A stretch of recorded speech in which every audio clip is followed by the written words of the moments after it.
বলতে তারা বলে ওহী নাযিল যেদিন হয়েছে সেই দিন থেকে তিনি মুহাম্মদুর রাসূলুল্লাহ, আর ওহী নাযিল হওয়ার 1 সেকেন্ড আগে তিনি ছিল আব্দুল্লাহর বেটা মুহাম্মদ, সাধারণ মানুষ। এরকম অসংখ্য কেনা বলেন। এই আকীদাটা কি সঠিক? বলেন সঠিক? আমি চ্যালেঞ্জ করছি, যদি কোনো ব্যক্তি আকীদা পোষণ করে তার ঈমান থাকলে সে বেঈমান হয়ে যাবে। সে কি হবে? বলেন কি হবে? কারণ নবীর উপর পরিপূর্ণ ঈমান না আনলে সে বেঈমান। সে কি? বেঈমান। আপনি কি এতটুকু আকল আপনার নাই? আল্লাহ তাআলা পৃথিবীর মানব জাতির কল্যাণের জন্য 1,24,000 নবী পাঠাচ্ছেন। কোন নবীকে কোন জাতির কাছে পাঠাবেন তার প্ল্যান নাই? এবার আছে না নাই? এবং লাস্ট সর্বশেষ নবী কে হবে? সেই নবীর হাত ধরে কিয়ামত প্রতিষ্ঠিত হবে। সেই নবী জ্ঞান বিজ্ঞানের যুগে যার হাদিস চলবে, সেই নবী কে হবে? আল্লাহর প্ল্যানে নাই? নাকি ওহী হঠাৎ আসছে? শিয়াদের আকীদা হলো এরকম যে জিবরিল যখন ওহী নিয়ে আসলো, আসার কথা ছিল আলীর কাছে। কার কাছে? বলে মুহাম্মদকে রাস্তায় পেয়ে ওহী দিয়ে চলে গেছে। নাউযুবিল্লাহ বলেন। নাউযুবিল্লাহ। মানে কি পানির নবী না আমি কি বুঝতে গেছে? এটা নিয়ে আমি ঘর থেকে বেরিয়েছি। এখন মেম্বার সাহেবকে, আমাদের সভাপতি সাহেবকে পেয়ে ওনাকে দিয়ে চলে গেলাম। ওহীটা কি এরকম? বলেন। যারা বলছে 40 বছর বয়সে আল্লাহ যখন ওহী পাঠালেন, ওহী পাওয়া 1 মিনিট আগে তিনি ছিলেন আব্দুল্লাহর বেটা মুহাম্মদ, আর ওহী পাওয়ার পর তিনি হয়ে গেলেন মুহাম্মদুর রাসূলুল্লাহ, পৃথিবীর শ্রেষ্ঠ মানুষ। এই আকীদা যার আছে তার ঈমান আছে? বলেন আছে? আছে। যদি থাকতো তাহলে এই আয়াতটাও ভুল হতো। ওই কাফেররা যখন বলল এটা কেমন রাসূল, আমাদের মতো খাবার খায়, আমাদের মতো বাজারে যায়, আল্লাহ তাআলা তখন তার জবাব দিচ্ছেন, ওয়ামা আরসালনা ক্বাবলাকা মিনাল মুরসালিন, আমি পৃথিবীতে এই রাসূলের আগে অনেক রাসূলকে পাঠিয়েছি, তিনি কোনো সাধারণ রাসূল নয়, অনেক রাসূলের ধারাবাহিকতায় তিনি পৃথিবীতে আসছেন। ইল্লা ইন্নাহুম লায়াকুলুনা তাআম, পৃথিবীর সমস্ত রাসূলরা তারা খাবার খেয়েছে, কারণ তারা ফেরেশতা নয়, তারা জিন নয়, তারা মানুষ। তারা কি? বলে সমস্ত নবীরা কি? সবাই দুহাত উঁচু করে বলেন, সমস্ত নবীরা কি? তারা মানুষ, আমাদের মতো মানুষ, তবে সাধারণ মানুষ নয়, তারা মহামানব। ঠিক কিনা বলে? ওয়ায়ামশুনা ফিল আসওয়াক, এবং সেই রাসূলরা শুধু মুহাম্মদ সাল্লাল্লাহু আলাইহি ওয়াসাল্লাম তিনি নন শুধু, বরং সমস্ত নবী রাসূলরাই তারা বাজারে গিয়ে বাজার করেছেন, মার্কেটিং করেছেন, আন্তর্জাতিক ব্যবসা বাণিজ্য করেছে। বলুন সুবহানাল্লাহ। তারা আমার রাসূলের বিষয়গুলো আল্লাহ তাআলা স্পষ্ট করে দিয়েছেন। এবার আপনাদের কাছে আমি কয়েকটা বিষয় উত্থাপন করতে চাই। সেটা হলো, যুগে যুগে আল্লাহ তাআলা রাসূলকে মানুষরা, কাফেররা কষ্ট দিয়েছে। কষ্ট দিয়েছিল কিনা? আমার রাসূল তিনি যতবার কষ্ট পেয়েছেন ততবার প্রতিবাদ করেন। এবার শুনতেছেন? আমার রাসূলকে আল্লাহ কতটুকু ভালোবাসে, শুধু একটা মিসালটা দিতে চাই। রাসূল কাফের মুশরিকরা দীর্ঘ 23 বছর কষ্ট দিয়েছে। যতবার রাসূল কষ্ট পেয়েছেন ততবার রাসূল কখনো প্রতিবাদ করে নাই। রাসূলের কষ্ট পেয়ে প্রতিবাদ করেছেন কে? আল্লাহ। সবাই বলেন কে? আল্লাহ। আলোচনা বলেন কে? আল্লাহ। আল্লাহ রাসূল একটা প্রতিবাদ করেন, কারণ তিনি হচ্ছেন হাবিবুল্লাহ। তিনি কি? হাবিবুল্লাহ। আল্লাহ তাআলা নবীদেরকে বিভিন্ন ভাবে বন্ধু বানিয়ে নিয়েছেন। আদম নবীকে বানিয়েছেন সফিউল্লাহ, মূসা নবীকে বানিয়েছেন কালিমুল্লাহ, ইব্রাহিমকে 100টির মতো পরীক্ষা করে তাকে পরীক্ষায় উত্তীর্ণ হওয়ার কারণে আল্লাহ তাকে বানিয়েছেন খলিলুল্লাহ। খলিলুল্লাহ তিনিও বন্ধু, আর বিশ্ব নবীকে বানিয়েছেন হাবিবুল্লাহ। সুবহানাল্লাহ। খলিল বন্ধু, হাবিব বন্ধু, দুই বন্ধুর মধ্যে পার্থক্য আছে না নাই? আমার রাসূলকে তিনি বানিয়েছেন হাবিবুল্লাহ। সেই হাবিবুল্লাহকে যখনই কষ্ট দেওয়া হয়েছে, সাথে সাথে আল্লাহ তাআলা আয়াত নাযিল করে তার নাস্তে নাবুদ করে দিয়েছে। সুবহানাল্লাহ। যেমন যদি আমি ওনাকে একটা ঘুষি মারি, উনি যদি এখন প্রতিবাদ করে, সম্মানটা থাকবেও না, একটু কমবে না? এটা ঠিক আছে, সম্মান কমবে না, প্রতিবাদী হবে। কিন্তু উনি কিছু না বলার, উনি কিছু না বলে যদি উনি আমার সাথে ঝাঁপিয়ে পড়ে, তুমি আমার বন্ধুকে কষ্ট দিলে কেন, তোমার সম্মান বাড়বে কিনা বলেন? বাড়বে কিনা? ঠিক আল্লাহ তাআলা তার প্রিয় হাবিবকে এইভাবে সম্মানিত করেছেন। আমি 3টা সংক্ষিপ্ত মাসাল দেব, শুনবেন? শুনবেন? এক নম্বর, আল্লাহ তাআলা বললেন ওয়া আনদির আশীরাতাকাল আকরাবিন। আপনারা শুনতেছেন সবাই? আল্লাহ তাআলা যখন ওহী নাযিল করলেন, দীর্ঘ 3 বছর রাসূল গোপনে গোপনে ইসলাম প্রচার করছিলেন। কারণ ওই সময় কাফের মুশরিকদের পাওয়ার এত বেশি ছিল, প্রকাশ করার সাহস ছিল না। গত 16 বছরের মতো, ঠিক কিনা বলেন? কথা বললে বাস আয়না গেল। আমার রাসূল 3 বছর চুপচাপ ছিলেন, গোপনে ইসলাম প্রচার করতেন। কারণ টের পেলে বাস ওরা মেরে ফেলে, ফাঁসি। টের পেলে কি বল না কি? 3 বছর পর আল্লাহ তাআলা ঘোষণা করলেন ইয়া আইয়ুহাল মুযাম্মিল ওয়া আনজির আশীরাতাকাল আকরাবিন। হে রাসূল, আপনার কাছের যারা মানুষ, প্রতিবেশী, আপনার চাচা, তাদেরকে আপনি ভীতি প্রদর্শন করুন। আমার রাসূল তখন সাফা পাহাড়ে চলে গেলেন। সাফা পাহাড়ে গিয়ে রাসূল কাপড় টানিয়ে দিয়েছে, পতাকা টানিয়ে দিয়েছে, এলান করছে সবাই এদিকে আসুন। 40 বছর ধরে যে মানুষটিকে বিশ্বাসী বলে, আল আমিন বলে জানতো, সকলে ছুটে আসতো সাফা পাহাড়ে। আমার রাসূল বলেন এই মুহূর্তে যদি আমি বলি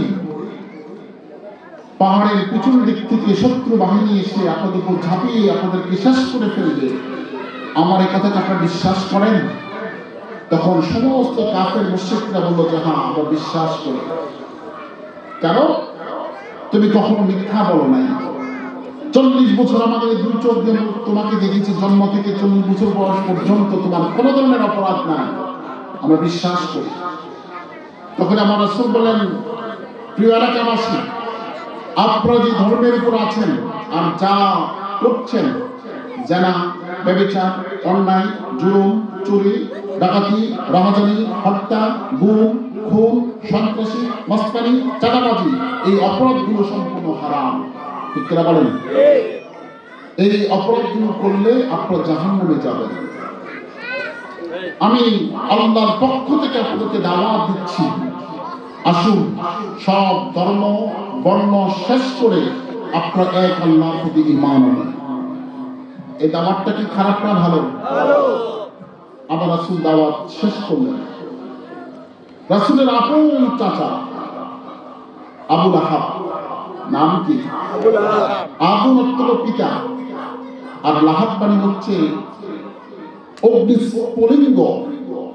আগুনের যে রংটা, এটা সুন্দর কিনা বলেন?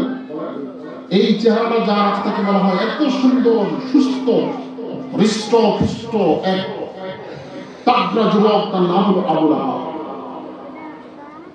তিনি একটা পাথর নিলেন, পাথর নিয়ে বলল তাব্বাত লাক ইয়া মুহাম্মদ আলী হাযা জামাতানা।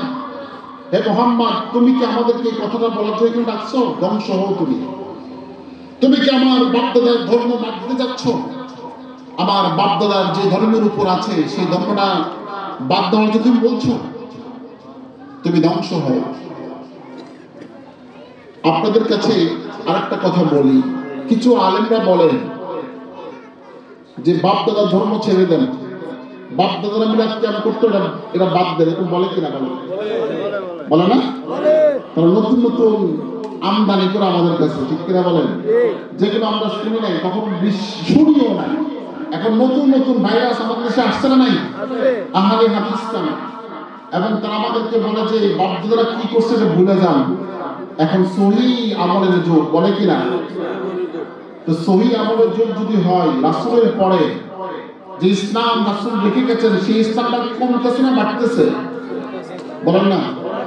কমতেছে, মানে রাসূলের আদর্শটা এখন কমতেছে না, কিন্তু তারা নতুন যে প্রোডাকশন নিয়ে আসলো এটা মনে হচ্ছে আসমান থেকে নতুন আসছে, কি বলেন ঠিক কিনা? অথচ আমার রাসূল যে বিষয়গুলো শিখিয়ে গেছেন সেগুলোই সহিহ, সেগুলো কি তো কাফের মুশরিকরা আবু লাহাব বলল আমাদের বাপের ধর্ম কি তুমি ছেড়ে দিতে চাও, বলছো ধ্বংস হও তুমি।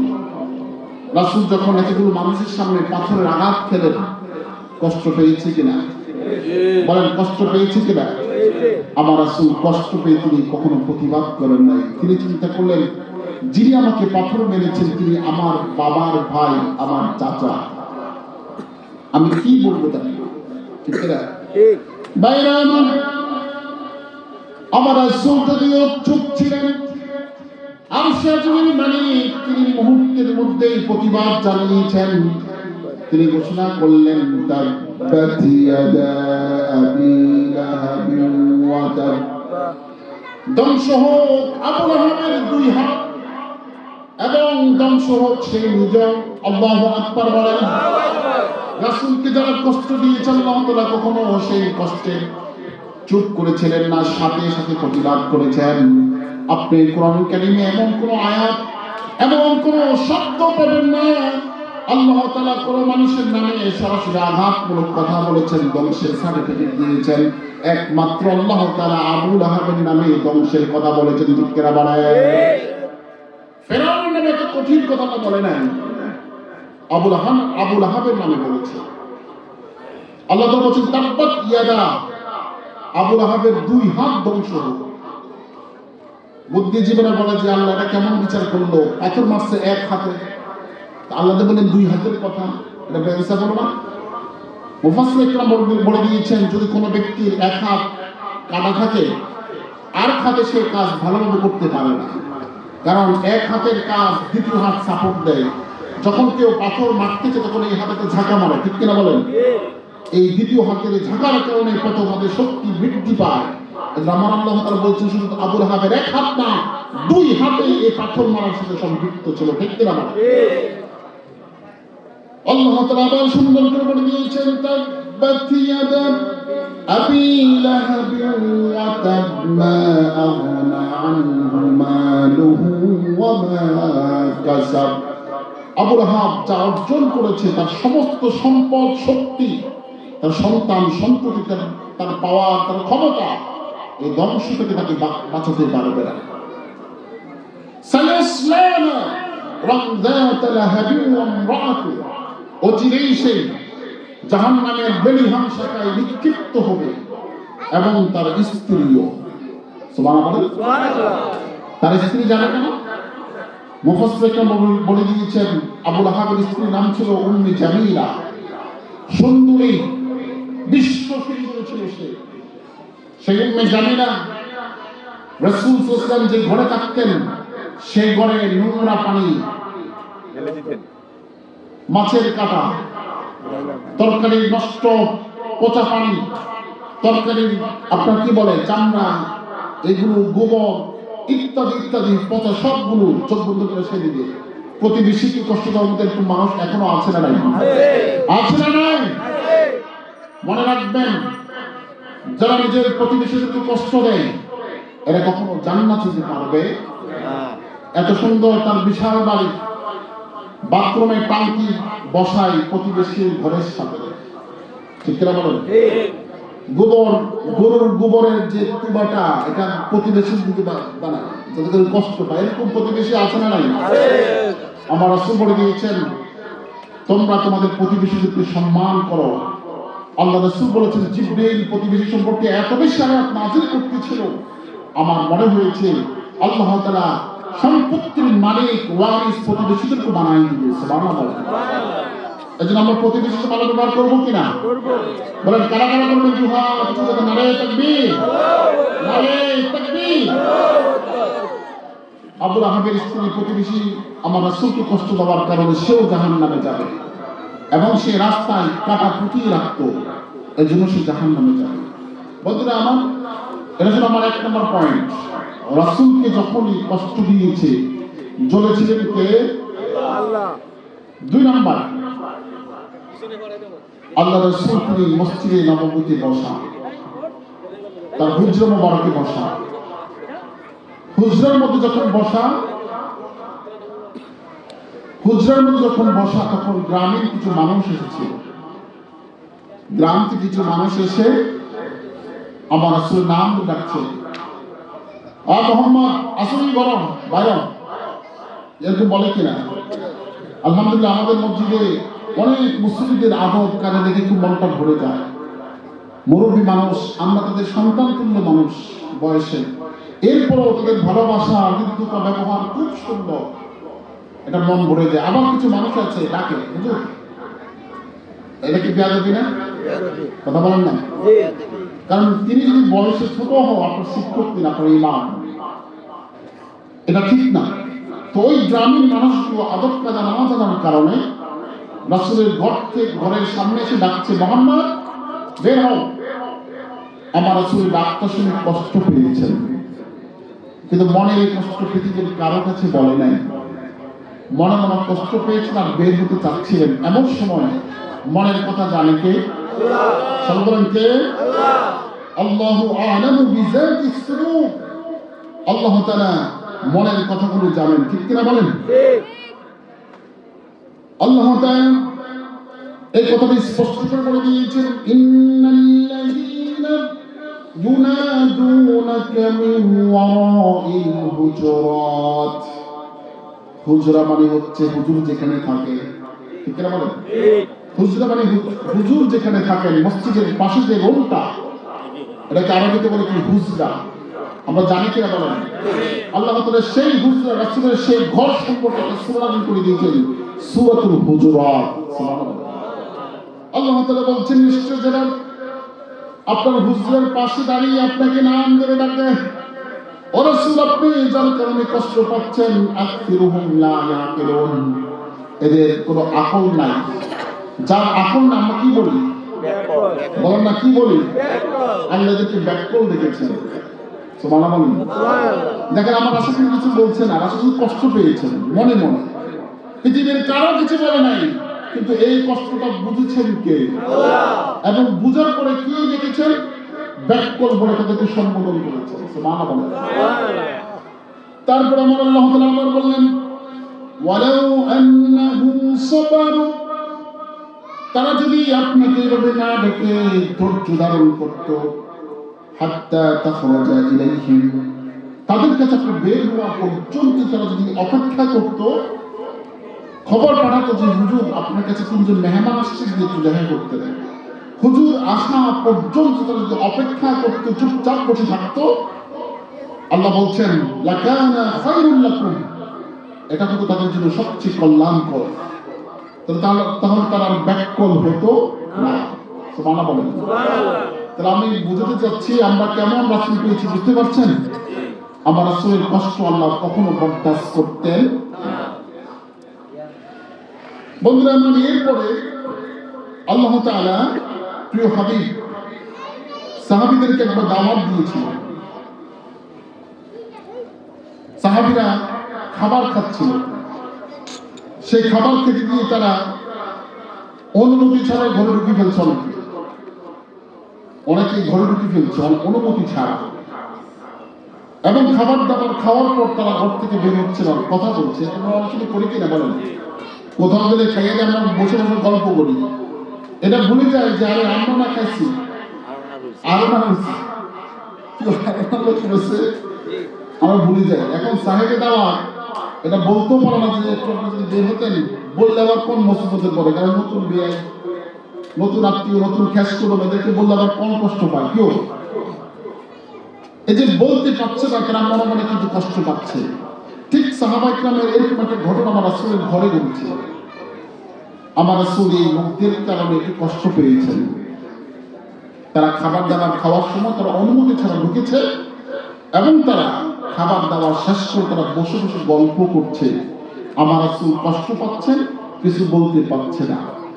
আল্লাহ তাআলা এই কথার উপর অনেক রিপোর্ট করে দিয়েছেন। সুবহানাল্লাহ। সুবহানাল্লাহ। সূরা আহজাব আয়াত নম্বর 33-53 আল্লাহ তাআলা সুন্দর করে বলছেন, ইয়া আইয়ুহাল্লাযীনা আমানু লা তাদখুলু বুয়ুতান নবী। হে ইমানদারগণ, এখানে যারা আসছো তোমরা কাফের না, তোমরা সবাই মুমিন। তোমরা কি মুমিনদের গুণ হতে পারে না? আকল তো সবার সমান না।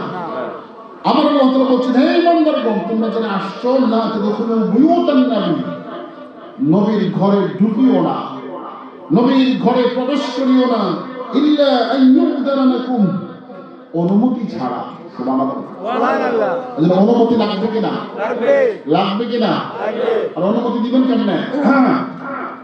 কাশ কি কাশ, আমরা তখন কাশ দিই। কোন বাড়িতে গেলে আমরা কি দিই? আল্লাহ তাআলা আমাদেরকে শিখিয়ে দিয়েছে যে না, কাশ না, কি হবে? আল্লাহ তাআলা বলে দিয়েছেন, ইয়া আইয়ুহাল্লাযীনা আমানু লা তাদখুলু বুয়ুতান গায়রা বুয়ুতিকুম হাত্তা তাস্তানিসু ওয়া তুসাল্লিমু আলাইহিম। হে ইমানদারগণ, তোমরা যখন কারো ঘরে যাবে, কারো বাড়িতে যাবে, অনুমতি ছাড়া প্রবেশ করিও না, আর সালাম দেওয়া ছাড়া তোমরা ঘরে ঢুকিও না। সুবহানাল্লাহ। নারায়ে তাকবীর, আল্লাহু আকবার, নারায়ে তাকবীর, আল্লাহু আকবার, নারায়ে রিসালাত, নারায়ে গাউসিয়া। মাওলানা ইয়াসির নূরী সাহেবের আগমন, মাওলানা ইয়াসির নূরী সাহেবের আগমন। নারায়ে তাকবীর, নারায়ে রিসালাত, শুভেচ্ছা স্বাগতম। ইয়াসির নূরী সাহেবের আগমন, শুভেচ্ছা স্বাগতম। মাশাআল্লাহ, আমাদের আজকে প্রোগ্রামের প্রধান মেহমান এসে হাজির হয়েছেন। আল্লাহ যেন হুজুরের হায়াতে, ইলমে, আমলে বারাকাত দান করুন, আমিন।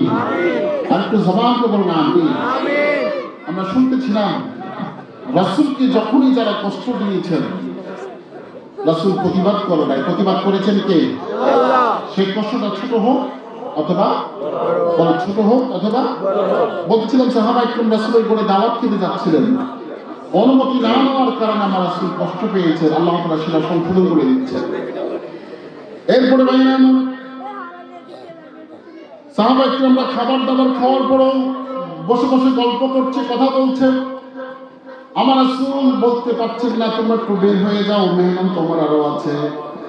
আল্লাহ তাআলা তখনই আমাদেরকে জানিয়ে দিয়েছেন, ওয়ালাকিন ইযা